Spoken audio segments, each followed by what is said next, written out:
Yo soy un investigador y profesor de la Universidad Católica, y a todos mis estudiantes de la carrera de biología que pasan por mi clase les enseño cómo se formó la vida desde los principios hasta, digamos, hasta donde nosotros ya podemos encontrar evidencias palpables y que las podemos ver y estudiar como en los seres vivos actualmente.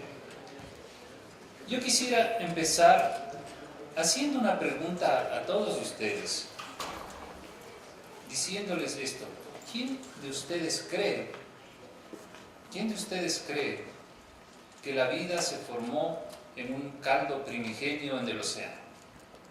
¿Pueden levantar la mano? ¿Quién de ustedes cree eso? Muy bien. Permítanme decirles que en la ciencia no se cree, a la ciencia se la entiende. Y de eso quiero yo hablar el día de hoy.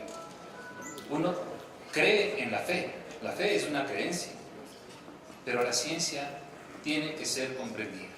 Por lo tanto, después de estos, espero, 20 o 25 minutos, espero que muchos de ustedes comprendan un poco mejor por qué la ciencia puede decir con certeza, o mejor dicho, pudo encontrar con certeza varias de las claves que nos han permitido entender cuál es el origen de la vida.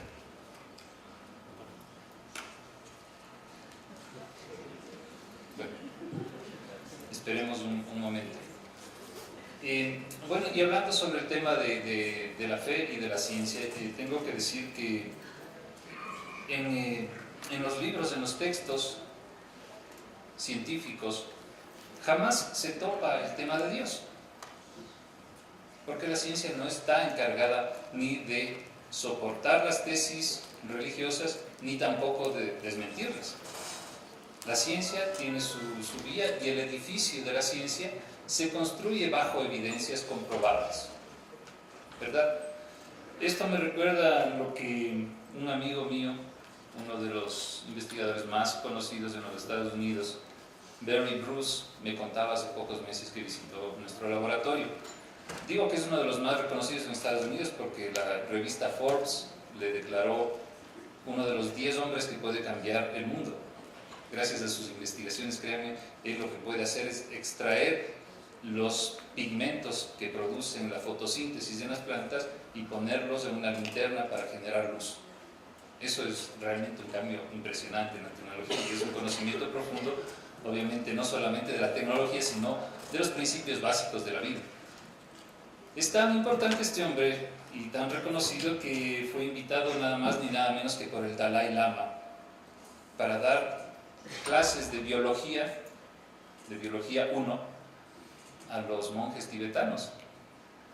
Y él me contaba que en esas clases los monjes estaban totalmente absortos cuando vieron la primera célula de cebolla al microscopio. Gente que jamás había visto un microscopio, gente que jamás había tenido idea de cómo se construyen los seres vivos. Nosotros, los que estudiamos biología, sabemos muy bien que todo en la naturaleza tiene un orden jerárquico que viene desde las partículas subatómicas, pasando por los átomos, las moléculas, y estos que forman las estructuras que se llaman las macromoléculas, y estas macromoléculas que a su vez van organizándose y formando las estructuras de las células, que asimismo se van organizando para formar los tejidos, y los tejidos los órganos, y los órganos los sistemas, y así sucesivamente hasta llegar a los organismos pluricelulares. Pues eso para los monjes tibetanos era algo completamente desconocido y novedoso.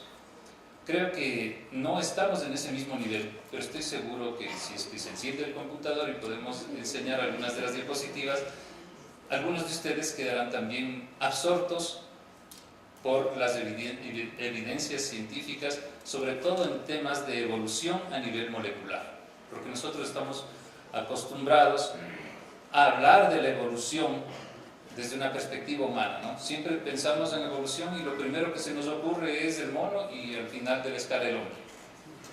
Pero quiero decirles que eso si bien es muy importante para nosotros como seres humanos, no es lo más importante para el fenómeno de la vida, que tiene más de 3.500 billones de años en la Tierra. Bueno, con esto que yo estoy tratando de hacer como una introducción, mientras podemos ver la presentación, lo que quiero es que ustedes tengan una actitud más bien abierta hacia a comprender cómo es la mecánica, la dinámica de la vida desde la perspectiva de las moléculas. Las moléculas que son parte de todos nuestras células y lo que es lo que constituye nuestra íntima información. Es decir, todo cambio que se da a nivel macroscópico tiene que entenderse desde el nivel molecular, si no, no puede existir un cambio. Quiero presentarles a los fósiles más antiguos que se han encontrado. Son fósiles de hace 3.500 millones de años, y tal vez alguien tiene una computadora.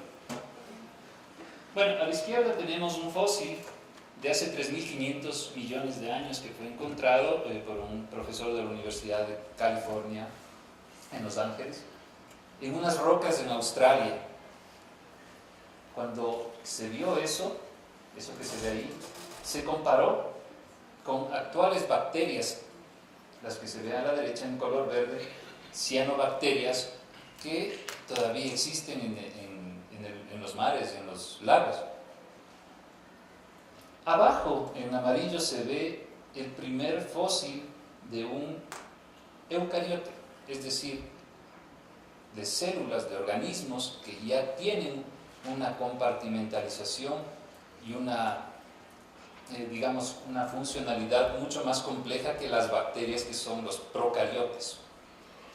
Entonces, basado en esto, nosotros podemos decir que también, así como los dinosaurios y los seres humanos, los organismos más simples, invisibles, microscópicos, también tienen un registro fósil.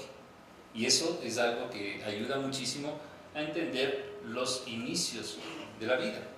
Pero ¿qué es la vida? Yo quiero hacer esa pregunta para ustedes, porque aparentemente es algo muy, muy sencillo de responder. La vida, podemos decir, bueno, nacer, crecer, reproducirse y morir, pero todos nacen, todos crecen, todos se reproducen, bueno, todos mueren, sí. Hay que ver cómo funciona la vida. Y entonces ahí nos encontramos con una diversidad enorme y hay que ver cuántas cosas que nosotros vemos en el día a día pueden ser cosas vivas y que ni siquiera las tomamos en cuenta. Este era el mundo hace 3.500 millones de años, algo como esto. Obviamente esta no es una fotografía, porque no habían fotógrafos. Pero, por ejemplo, nuestra astrofísica podría decir que sí, y yo creo que ella también habrá notado, lo primero es que la Luna era mucho más grande, ¿no? Y es porque la Luna estaba más cerca de la Tierra. No me quiero meter en materia que no es mía, así que no me voy a meter en camisa de 11 varas, pero lo que sí se puede decir es que el mundo primigenio era algo completamente diferente a lo que conocemos actualmente. Era totalmente hostil y no tenía nada de vida. La atmósfera estaba compuesta por gases extraños que a cualquiera de nosotros nos intoxicarían en un instante. Bien, como podemos ver ahí, en esta escala de tiempo, hace 4.500 billones de años, bueno, billones en inglés ustedes saben que es 4.500 miles de millones de años, o 4.500 miles de millones, estoy bien, ¿no? La Tierra se forma. Hace 3.000 o 3.5 billones de años aparecen los primeros microorganismos. ¿Sí? Seguramente parientes de esos fósiles que les acabo de enseñar. Mejor si que tiene usted la manita ahí para que... Muchas gracias. Confío en usted. Luego, avanzando más, aparecen más o menos hace unos 2.200 billones de años, 2.2 billones de años, los primeros eucariotes, es decir, las primeras células que tienen núcleo separado. Tomen en cuenta que les tomó más de 1 billón de años a las bacterias sencillas, como las cianobacterias que veíamos antes, en convertirse en algo así como lo que nosotros estudiamos con mucha pasión, que son las levaduras, es decir, células ya como mucho más parecidas a nosotros, que tienen un núcleo, tienen un citoplasma, tienen mitocondrias y tienen todas sus estructuras separadas. Bueno, por esa época también existe un evento impresionante. Las células empiezan a hacer algo impresionante, como les digo. Toman la energía del sol y la empiezan a transformar en biomasa. Y además empiezan a contaminar ese ambiente hostil, esa atmósfera hostil, con un elemento que ahora es el que nos da la vida, que se llama el oxígeno. Entonces, ahí es cuando se empieza a formar nuestra atmósfera, la atmósfera que nosotros conocemos actualmente. Si ustedes se fijan, he marcado con un círculo el aparecimiento del ser humano, es decir, nosotros estamos recién llegados. Es por eso que para nosotros es tan difícil comprender la evolución, porque nuestra escala de tiempo es absolutamente insignificante. Me refiero a la escala de tiempo de vida de cada uno de nosotros. Es insignificante frente a todo eso que acabo de mencionar. Sin embargo, para eso está la ciencia y por eso nosotros tenemos un registro, así como los astrónomos tienen un registro del tiempo y de la luz que viene y que se puede ver de los millones de años atrás y se busca el Big Bang. Nosotros también tenemos ese tipo de registros temporales y ese registro se encuentra en el ADN de todas las células de cada uno de ustedes. Si nosotros recuperamos el ADN de cualquiera de las células de cualquiera de ustedes, nosotros podemos contar una buena parte de la historia evolutiva de este planeta. Bien, voy a referirme a tal vez 2 o 3 experimentos que fueron fundamentales para que podamos comprender cómo se formaron las primeras moléculas de la vida. Quiero decirles antes de mencionar este experimento, que más o menos a finales del siglo XIX había unos 2 científicos alemanes, los hermanos Buchner, que trabajaban en su laboratorio extrayendo el jugo de las células de las levaduras que hacen cerveza y pan, ¿no? Lo que hacían era prensarles y les reventaban a estos globitos microscópicos y extraían el citoplasma.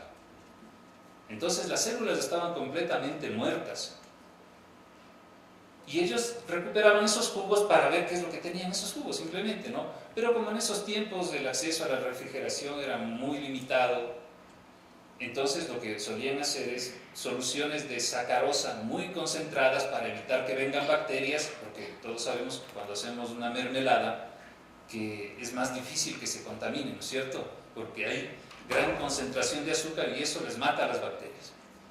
No pueden vivir en eso. Entonces ellos hacían lo mismo.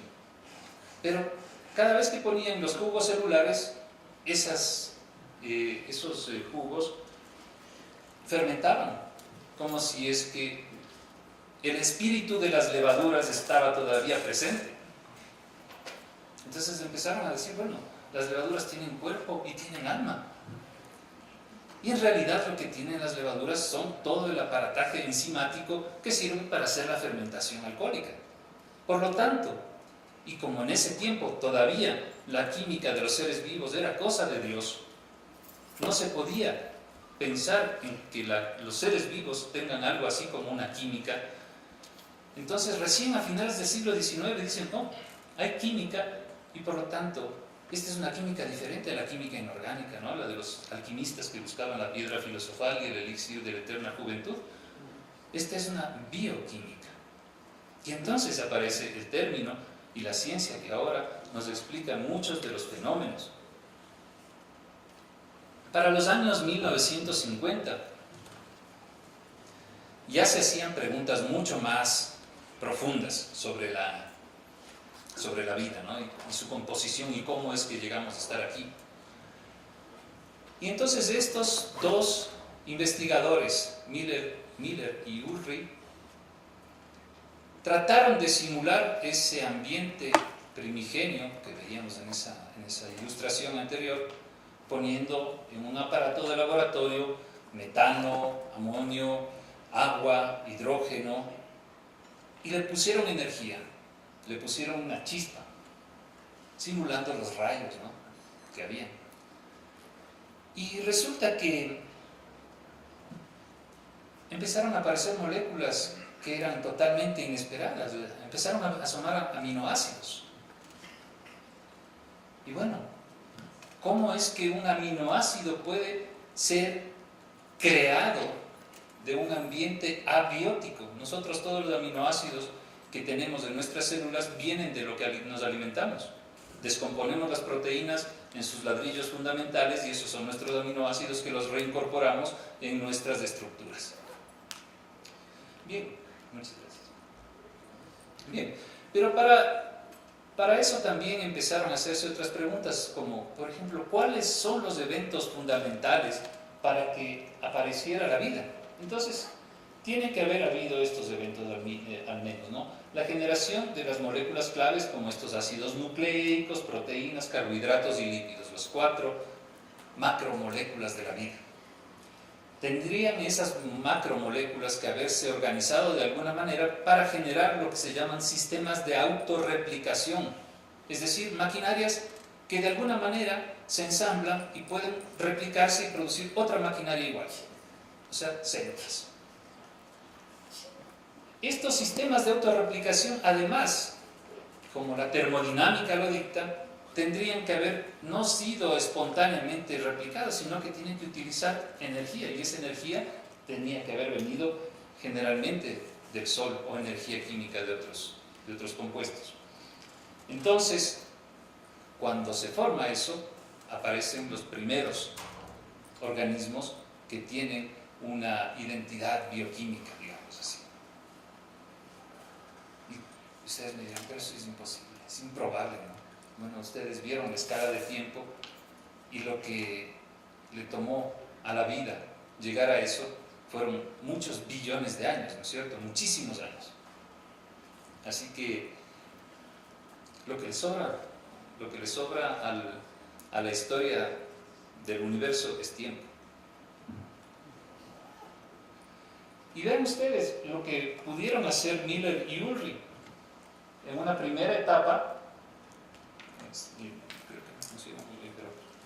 En una primera etapa tomaron como, no sé si alcanzo, como materias primas, tomaron estos elementos de los que les hablaba, ¿no? El hidrógeno, el metano, el monóxido de carbono, el amonio, el nitrógeno y el agua. Todos esos elementos estaban en su experimento, que por cierto duró 7 días. Ellos lo hicieron así. Pudieron haberle dejado más tiempo o menos, pero lo dejaron 7 días. Y cada vez que ponían energía sacaban algo diferente, ¿no? Por ejemplo, aldehídos y cianuro de hidrógeno. Ese cianuro de hidrógeno es una maravilla, ya van a ver cómo funciona. Luego metían más, no, pero no es veneno. Después metían más energía y sacaban toda esa variedad de elementos. Y más energía y sacaban todo eso. Es decir, a lo largo de los días se iban formando un montón de moléculas. Nosotros ahora en el laboratorio todos los días hacemos eso. O sea, no estamos haciendo aminoácidos, pero estamos formando un montón de moléculas cuando descomponemos, por ejemplo, celulosa en azúcar y después ese azúcar en furfural, hidroximetilfurfural y sale un montón de cosas. Eso ocurre en los reactores, ¿sí? Y la Tierra era un enorme reactor. Y entonces ese caldo primigenio del que se habla, es muy probable que haya sido así. Estaba un océano lleno de moléculas que solamente estaban esperando ensamblarse de una manera adecuada, por eso que se llama el relojero ciego, un relojero ciego que pone las piezas miles y millones y trillones de veces hasta que por ahí le sale un reloj que funciona, ¿no? Así es como funciona desde el punto de vista científico, obviamente, la evolución. Bien, y como les decía antes, este es el cianuro de hidrógeno, que es una molécula fundamental es un ladrillo importantísimo para construir otras moléculas. Entonces, cuando se tienen estas moléculas fundamentales, hay asociaciones que llegan a formar, por ejemplo, esa adenina. Al final, todo, ustedes ven, es todo hecho con cianuro de hidrógeno. Y se puede replicar eso en el laboratorio. Todo esto no es una hipótesis sin probar, todo está comprobado. ¿Y qué es la adenina? Es una de las 4 bases fundamentales de nuestro ADN. Adenina, timina, citosina, guanina, ¿no es cierto?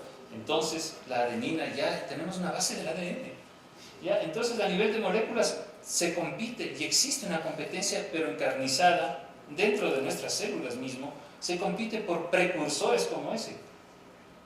Así como los animales en la selva compiten por sus presas y de esa manera se modulan las poblaciones de la presa y del depredador, a nivel químico, la competencia, el recurso por el que se pelea entre moléculas es precursores. Entonces aparecen distintas poblaciones moleculares que pueden ser seleccionadas de forma positiva o negativa. Y aquí es otro fundamento de la bioquímica. Las moléculas tienen una forma y esa forma les da una función. La función viene estrechamente ligada a la forma.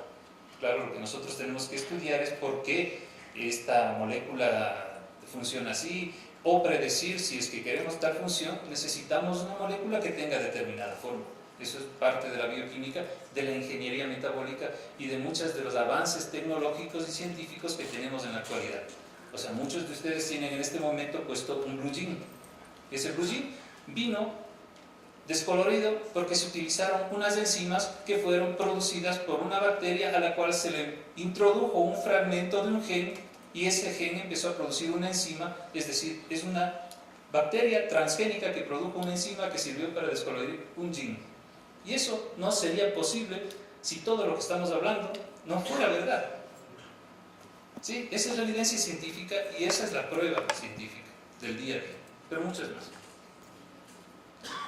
Bien, otro tema, los cambios fenotípicos, es decir, de apariencia o de comportamiento en todos los organismos, vienen siempre dados desde la base molecular. Siempre. Es decir, aquí tenemos un ejemplo muy tradicional, siempre se utiliza este ejemplo en genética, es lo que se llama el melanismo industrial, que cuando en Inglaterra empezó la revolución industrial, los bosques que antaño eran llenos de musgos de color blanco, permitían que unas polillas que eran de color blanco, en su mayoría, esa población tenía una gran población de polillas de color blanco y unas pocas negritas, ¿sí? Como en todo. Esas negras eran blanco perfecto en los troncos con ese musgo de color blanco. Entonces los búhos venían y se los comían. Después de que se llenó de hollín todo el bosque, las que fueron favorecidas eran las negritas, porque las blancas en cambio ya se notaban en unos troncos de color negro. Es así como derivan los genes, porque se van fijando esas características que resultan ser ventajosas en determinado momento. Eso es parte de lo que se entiende como evolución, pero eso viene dado desde los genes, eso viene dado desde la propia genética. Es decir, que mañana puede ser que sea beneficioso ser blanco y no ser oscuro, entonces va a tender la humanidad a ser blanca, posiblemente, aunque nosotros estamos un poco fuera de eso porque hemos desarrollado muchos otros aspectos tecnológicos que nos permiten sobrepasar en algunos puntos la selección natural. Bien, y esto es un experimento que realmente a mí, cuando doy mis clases de bioquímica, les digo a mis estudiantes, cuando entienden esto, ya pueden sentirse felices y tranquilos, porque aquí es donde se encierra la evidencia más contundente de cómo puede cambiar un organismo o una molécula a lo largo del tiempo. Afortunadamente, no tenemos que esperar esos tiempos cósmicos gigantescos, sino solamente unas pocas horas. Tal vez en 1 o 2 días se termina este experimento. Resulta que, y como ya hemos dicho, todo empieza desde las moléculas. Está muy bien utilizar a las moléculas como un modelo para entender todo lo que ocurre a nivel macro. Por lo tanto, al utilizar el RNA, el material genético que tiene un virus, este material genético necesita una enzima que le pueda copiar y que pueda hacer otra cadena similar. Para que se pueda hacer otra cadena similar se necesitan los ladrillitos que puedan construir esa cadena. Esos son adenina, guanina, citosina y uracilo en el caso del RNA. Y eso es lo que está puesto ahí como bases, ¿no? Entonces la QB replicasa es la maquinaria que va juntando. El RNA del virus es el molde, las bases son los ladrillitos y el tiempo que demora en construirse son 20 minutos. Entonces, al final, este virus tiene 3.300 bases. Siempre 3.300 letritas ACG, etc., ¿no? Pero si le ponemos una presión selectiva al tubo de ensayo, y esa presión selectiva ya no es, digamos, ya no le vamos a dar 20 minutos, sino solamente 5 minutos para que se replique, y ponemos lo mismo, lo que ocurre después de 75 generaciones es que vamos a obtener cadenas de 550 bases. Es decir, hemos hecho una especie nueva, una especie molecular nueva, ¿sí? Pero lo más fascinante es que, como ustedes pueden ver en negro al principio, tenemos el RNA normal de nuestro virus, que sigue teniendo 3.300 bases. Luego sale otro pico de otro virus, o de otra cadena, de otra longitud, otro pico azul, y finalmente sale un pico estable de 550 bases, que si es que volvemos a ponerle 20 minutos a replicarse, ya no se vuelve de 3.300, sino permanece con 550 bases. Definitivamente otra especie molecular. ¿Y qué son esas dos? Son especies moleculares extintas. ¿Sí? A mí me emociona mucho esto. Bueno, pero hay algo más. Para que pueda haber esa variación a lo largo del tiempo y en los organismos vivos, plantas, microorganismos, animales, etc., hay un motor fundamental, que es la variación.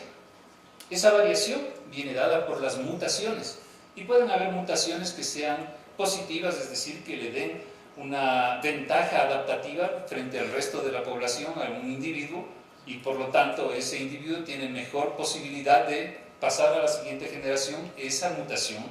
Hay otras mutaciones que son neutras, que no pasa nada, y hay otras mutaciones que son deleterias, es decir, que son muy malas y pueden matar. Pero si vamos a ir cambiando de letrita en letrita el genoma de un microorganismo, nos podemos tardar como 2 o 3 vidas de la Tierra en llegar a la diversidad que tenemos ahora. Por lo tanto, el otro motor, digamos que el turbo de ese motor, es la duplicación de genes. Hay errores. Hay veces que un gen se duplica y ya tenemos 2 genes de los mismos. Y cada uno de esos genes deriva en genes, en variaciones distintas, es decir, evoluciona por su cuenta. Es realidad eso. Nosotros tenemos como 500 diferentes genes que producen una enzima que se llama la anidrasa carbónica. Las levaduras cerveceras tienen 100 de esos genes, y todos de un solo ancestro común. Por eso les digo, si les extraemos el ADN a cualquiera de ustedes, podemos saber cuál es también la historia de las levaduras. Está escrito en nuestro genoma. Bien, continuando con el tema de cómo se construyeron las primeras células, era fundamental que toda esta maquinaria de replicación de la que estábamos hablando se pueda sectorizar, se pueda hacer en lugares diferentes dentro de la célula. Por lo tanto, la compartimentalización fue un paso importantísimo. ¿Sí? De esa manera, en un ribosoma, por ejemplo, se puede hacer la síntesis de proteína, mientras en el núcleo se hace la replicación del ADN y así sucesivamente. Y en cada uno de esos microecosistemas dentro de la célula tenemos diferentes condiciones de pH, de temperatura, etc. Entonces, ahí se van sectorizando las moléculas, se van segregando y hay diferentes concentraciones relativas de diferentes moléculas en cada lugar de la célula. Todo eso gracias a estas que nosotros les llamamos las bicapas fosfolipídicas. Bicapas porque son capas constituidas por dos, estratos de estas moléculas que son anfipáticas.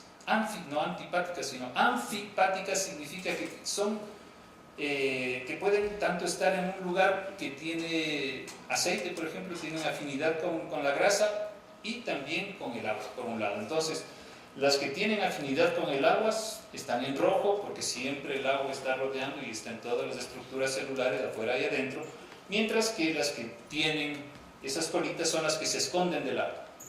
Esa estructura espontánea que se forma es la materia prima fundamental y principal para hacer los compartimentos dentro de las células. Y créanme, nosotros podemos hacer eso en el laboratorio. De hecho, se vende crema con liposomas. No sé si han oído ustedes. Los liposomas no son nada más que esferas hechas de fosfolípidos y que pueden encerrar vitamina E, por ejemplo, para cremas para el cutis. Entonces, esto fue algo importantísimo para que se pueda evolucionar y pueda encontrarse diferentes funciones dentro de las células.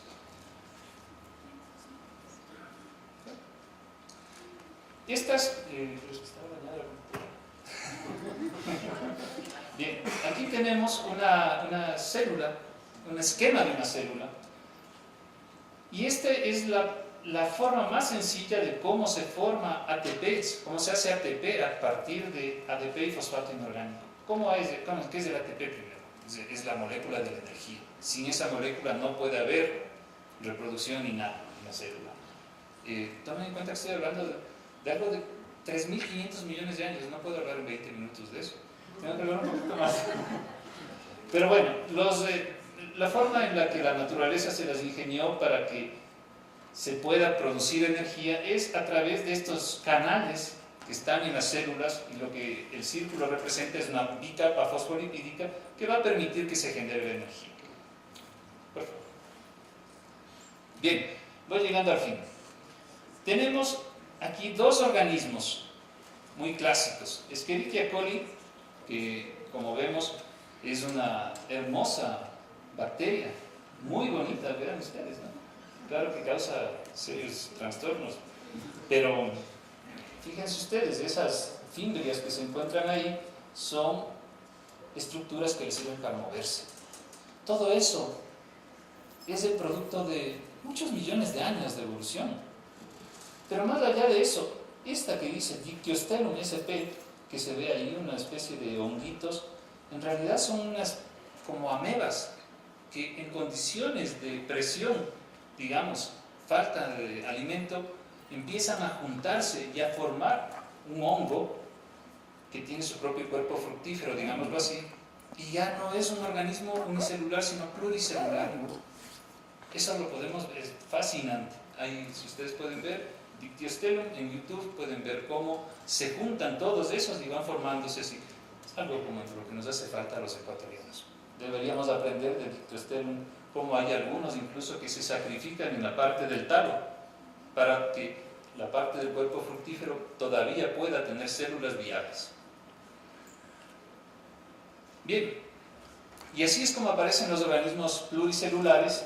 Aquí tenemos Caenorhabditis elegans, que se van diferenciando en tejidos distintos, y a pesar de ser un organismo que se lo puede ver con dificultad con una lupa, es sumamente complejo, como ustedes pueden ver ahí. Eso es gracias a que las células aprendieron después a comunicarse y a diferenciarse, y eso es un capítulo que más bien le corresponde a la biología del desarrollo, pero quiero decirles que dentro de esta seguidilla de eventos que describen el origen de la vida, pues este es un evento muy importante, porque es cuando se marca el punto en el cual las células empiezan a ser organismos distintos a partir de un solo cigoto. ¿Y qué es lo mismo que nos pasa a nosotros? Por lo tanto, somos muy, pero muy parecidos a este gusano. Por eso lo usamos como modelo, así como a las levaduras, como modelos para entender enfermedades, el cáncer, etcétera, etcétera. Bien, para terminar simplemente, podemos considerar que la primera pregunta que yo les hice es, ¿qué es lo que es vida? Y si nosotros estudiamos cada uno de estos temas, podemos considerar que es un ser vivo, el que tiene organización celular, el que crece, el que se desarrolla, el que se reproduce, el que tiene una regulación, el que tiene homeostasis, es decir, equilibrio, que puede amortiguar ciertos factores externos y responder ante ellos, y el que finalmente muere. Entonces, un organismo, si es que un astrobiólogo viene y busca un organismo vivo, tiene que buscar eso en el espacio, ¿no? Entonces, con esto quiero agradecerles mucho por su atención.